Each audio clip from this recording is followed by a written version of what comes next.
Hey guys, I'm Pixel Dan, and this is a review of the rise of the Teenage Mutant Ninja Turtles, Splinter, the Chill Master. That's actually what it says right there on the box, the Chill Master. It's a totally different representation of Splinter than I think we have ever seen before. Let's check out his brand new action figure. As you can see, he comes on that standard Rise of the TMNT blister card packaging, complete with an image of all four turtles in the upper right-hand corner. We got our pizza points right there on the blister bubble, and our nice, short, fat Splinter right there in the box.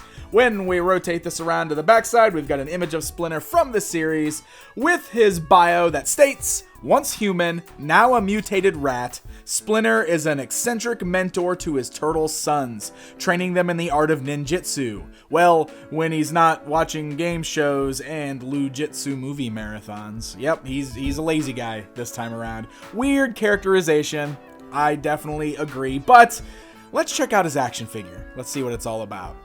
Alright, we've got our new Master Splinter outside of the packaging, and this dude is short and squat. As you can see, he's under 4 inches. He's about 3.5 inches, a little less than that if you're not counting the little tuft of hair on top of his head there. So he's a very, very short looking action figure. All in all, the sculpt is good because it does a great job of looking like the weird, goofy, round, fat rat that we've got in the new animated series. And here's one thing that I will say. I really hate the term Happy Meal toy. I think I've said that before. A lot of people use that as a negative when they're talking about toys that they don't think are very good, and I don't think that's very fair. However, sometimes it's the best way to describe kind of those light, flimsy plastic toys.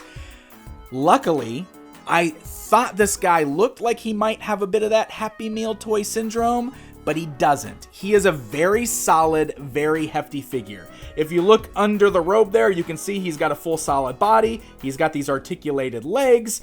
He actually has quite a bit of weight to him. Since he's a chunky figure, he feels a lot heavier and a lot more solid compared to a lot of the other figures in this line. So I will give him a pass. It's definitely not as bad as what we saw with like Attila the Frog in the 2012 series. That was a really, really bad light plastic toy. So this is much better.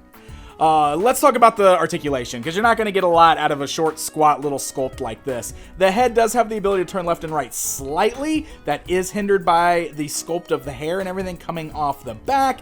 He's got these ball-like joints at the shoulders, so the arms can go up. They can kind of move forwards and backwards, but not a whole lot.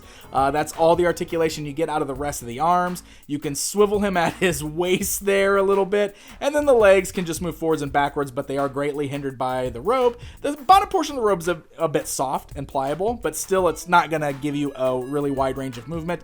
The tail is not posable. It is solid, it's hard plastic, and it does not move. So this dude is really just going to stand there. You can move his arms a bit, that's all you're going to get out of him. The details could be a little bit better. He's a little soft in the face. It's molded in just this gray plastic, so there's only, minor painted detail with like the beard and the eyebrows and the yellow eyes and the pink nose.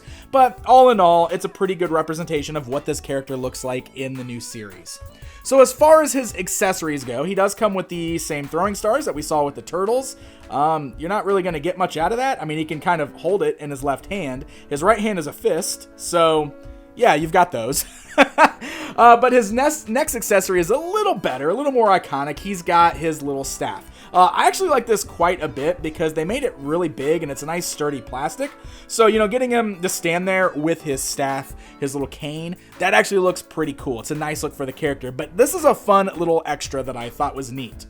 Boom, it's got a hidden sword blade in there. This, of course, is a great throwback to the vintage Master Splinter action figure in the original TMNT toy line, and I really like it because the blade is actually a silver plastic rather than being the same brown maroonish color as the rest of it there. So that's pretty cool. I guess if this Splinter wants to stop watching TV and actually do some fighting, he's got a cool little sword hidden in his cane so he can do just that.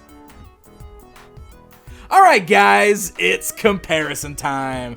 I thought it would be fun to stand this Splinter alongside several other versions of Master Splinter that have come out over the years, including the vintage version, the 2012 version, and one of the versions from the 2003 era and the original movie line. There's been several different Splinters, but I thought this was a good assortment to show them all standing side by side so you could see how different each version of Splinter looks. I will say that Splinter does always seem to look different. He always changes pretty drastically with every version of Turtles. It's just that this new version is certainly the most drastic departure we've ever seen. So there you go, my friends. There is a look at this brand new version of Master Splinter. Despite how you might feel about the way he looks or acts in the new series, it's a solid figure. And I mean that literally and figuratively, because he's solid, because he's quite chunky and heavy. He looks like a nice representation of the character from the series. He's in scale nicely with the Turtles. You can see when you've got them all together, they're all quite a bit bigger than him, and they actually make a cool little family portrait getting them all standing together. So there you go, our look at the brand new version of Splinter. Hey guys, thank you so very much for watching this video. If you enjoyed it, hit that like button, leave me a comment, let me know what you think of this guy, and don't forget to subscribe. Until next time, my friends.